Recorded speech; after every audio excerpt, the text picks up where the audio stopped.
Flathead County Sheriff's Office, well, they've seen a drastic increase in federally prosecuted drug cases. KPAX's Marin Sue spoke with the sheriff to see how this is taking a toll on officers and the community.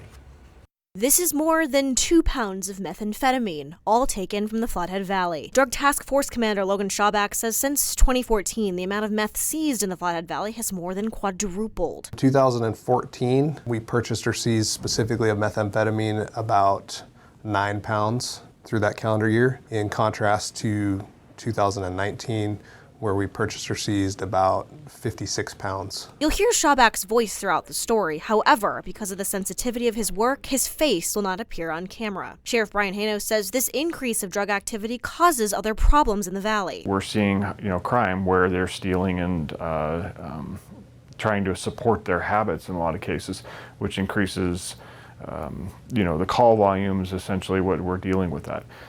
We're still around that 40,000 mark, but a lot of the calls that we're seeing are more dramatic. We're seeing more guns in cases. We're seeing, a robbery or a burglary where people are taking more affirmative actions to try to steal things during while people are home. In 2019, from August to December, the Flathead County Sheriff's Office reported 40 cars stolen. Schauback says that because the amount of drugs have increased in the Flathead Valley, prices of those drugs are lower. Unfortunately, that makes it more accessible. Ability for young folks, children, teenagers to be able to have access to it and start using it. Sheriff Hano attributes the local increase to the high volume being produced. We went from it being made locally to now it's being mass produced across our borders and shipped across our borders daily. Schauback says this increase forces law enforcement to process these crimes at a higher level, federally instead of through the state, increasing federal indictments to 19 in 2019 compared to 7 in 2017. The federal system just has better guidelines for sentencing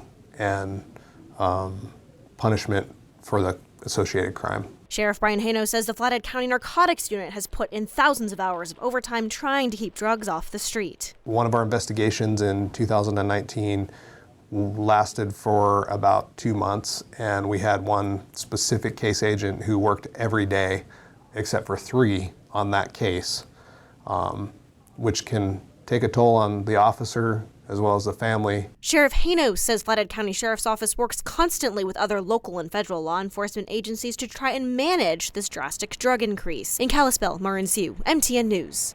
And the sheriff says you can help law enforcement by alerting them to any suspicious activity you may believe is drug related.